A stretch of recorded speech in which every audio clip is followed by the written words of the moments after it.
Bien, primero el sustantivo. Tenemos la conducta. Conducta, ¿para qué exigimos este sustantivo? Porque tenemos que dar eficacia a un principio básico que se deriva de la Constitución. Nullum crimen sine conducta. No hay delito si no hay una conducta. Esto es un principio básico. Con delito no puede ser una característica física, delito no puede ser una condición personal, delito solamente puede ser una conducta. Bien, ¿de dónde derivamos el concepto de conducta? ¿Del derecho penal? No. Si la ley infraconstitucional fuese la fuente del concepto de conducta, nos habríamos encerrado en la jaula de los leones, porque justamente el concepto de conducta tiene que ser impuesto a la ley infraconstitucional. La ley infraconstitucional no me puede decir que el color de los ojos o el color de la piel sea una conducta.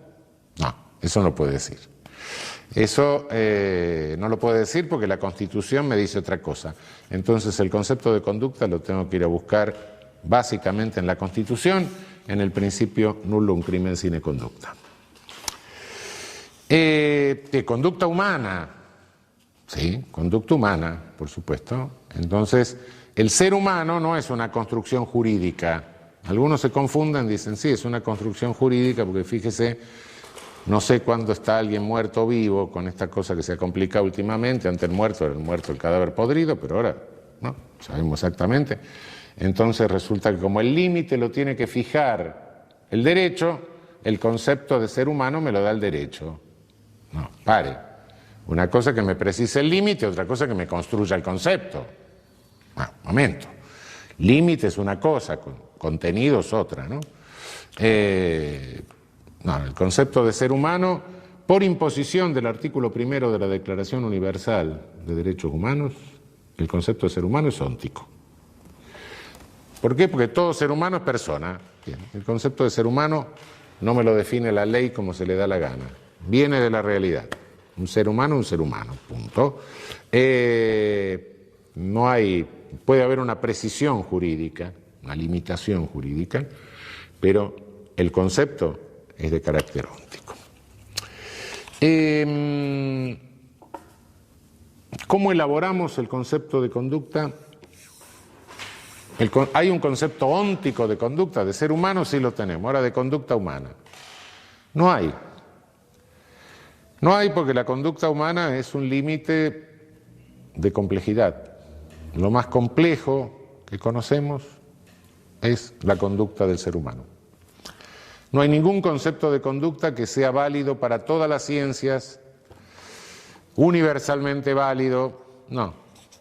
Cada ciencia procura de los datos ónticos de la conducta lo que le interesa para su conocimiento. La sociología busca fundamentalmente la cosa interactiva, la psicología depende de la escuela, un conductista va a buscar conducta manifiesta, un psicólogo profundo va a buscar las motivaciones inconscientes, cada uno del dato toma los datos que hacen o que interesan a la construcción del concepto conforme al área óntica que está trabajando, o de que se ocupa la ciencia en particular, selecciona los conceptos, elabora su propio concepto de conducta válido para su ámbito de disciplina, pero no hay un concepto universal de conducta, ni puede haber un concepto óntico de conducta, alguien que explique toda la conducta humana, eso no existe.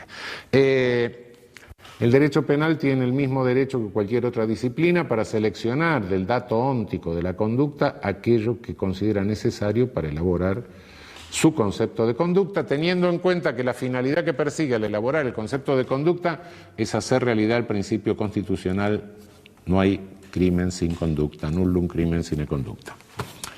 En tal sentido le basta tomar de la realidad dos datos fundamentales, que son la voluntad y la exteriorización de la voluntad. Estos dos elementos son necesarios y suficientes para dar vigencia al nullum crimen sine conducta constitucional.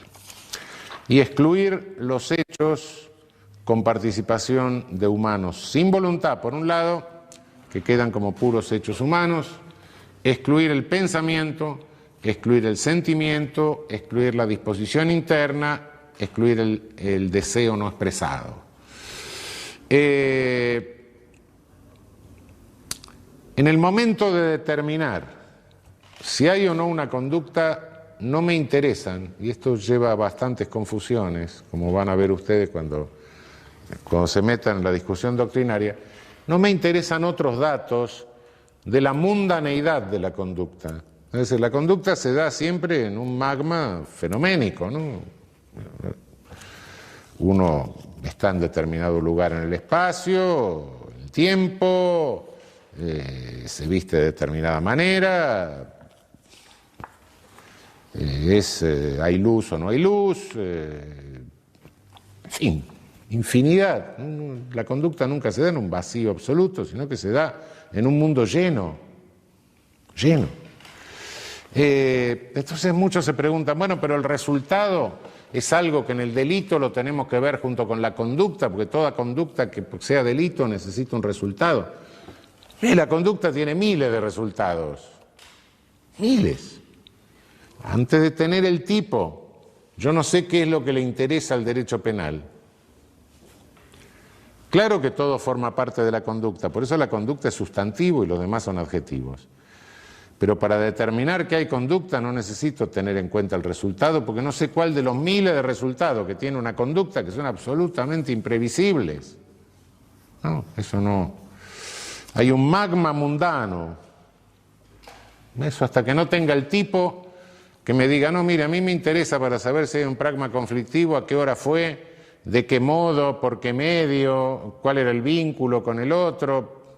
Bueno, eso le interesa, eso lo puedo saber recién cuando llego al requisito, a establecer el adjetivo de tipicidad. Antes, no lo sé. Los datos reales estos datos no son relevantes para el concepto mismo de conducta elaborado para materializar el nullum crimen sine conducta. Eso está claro.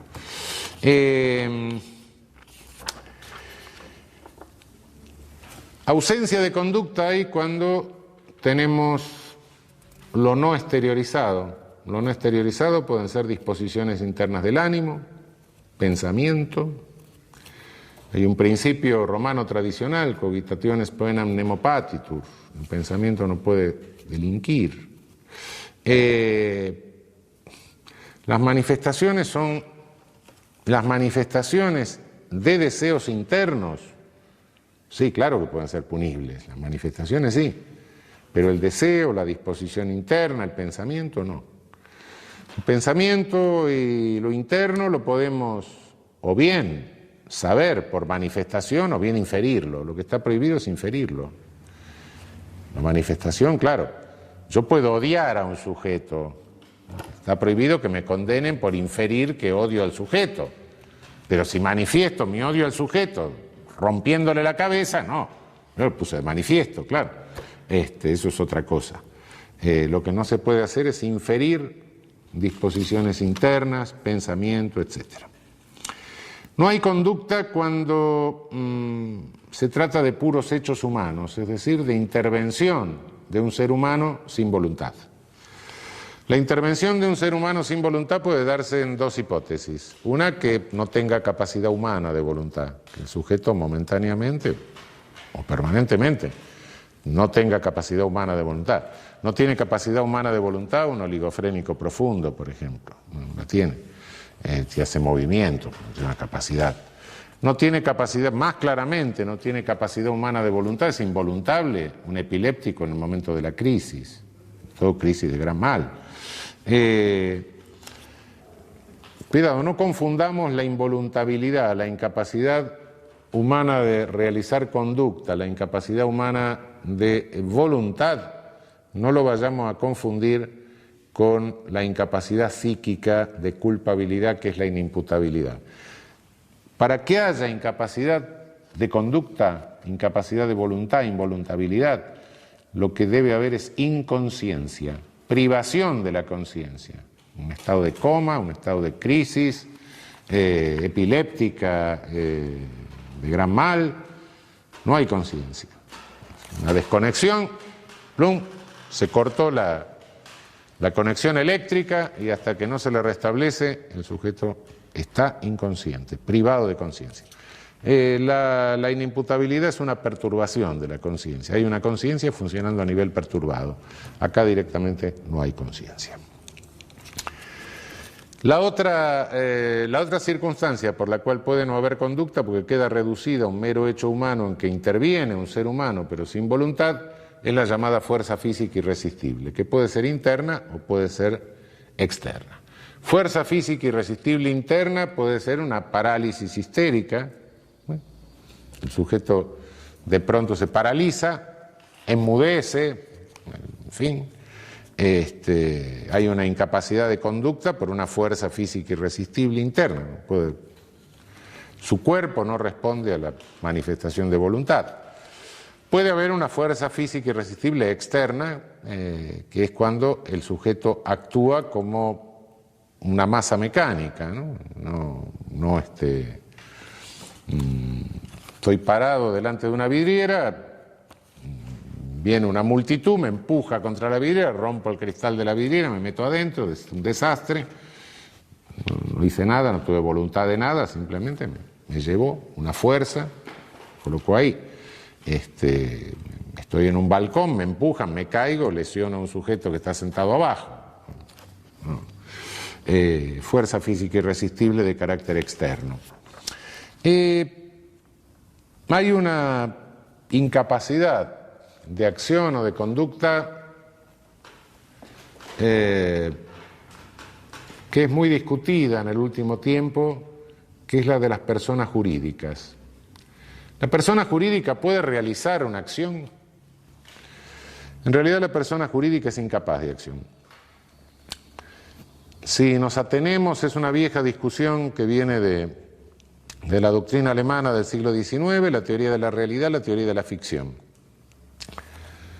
El derecho penal rechaza la teoría de la realidad de la persona jurídica. Por la esencia, el derecho penal no la puede admitir. Toda teoría real de la persona jurídica es una teoría organicista, empieza a hablar de que el cerebro está acá, los brazos están en otro lado. No, la persona jurídica es incapaz de realización de conducta. Esto no implica que los directivos de la persona jurídica realicen conductas y sean responsables penalmente. Por supuesto. Tampoco implica impedirle al juez penal que pueda tomar medidas de carácter administrativo al lado de las penas respecto de la persona jurídica, suspenderla, intervenirla, disolverla, pero son medidas de carácter administrativo siempre, no son medidas de carácter penal.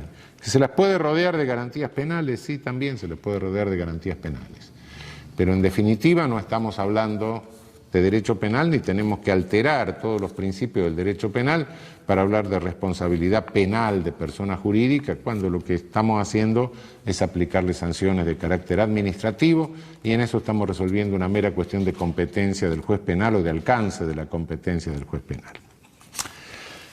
¿Cuáles son las consecuencias de decir que en el delito nos falta el sustantivo directamente? ¿Por qué no suprimimos este concepto previo de sustantivo y nos vamos directamente al tipo? Bueno, las consecuencias son notorias, no voy a señalar todas, después en el desarrollo ustedes van a ver que van a ir entendiendo algunas de estas más, ¿no?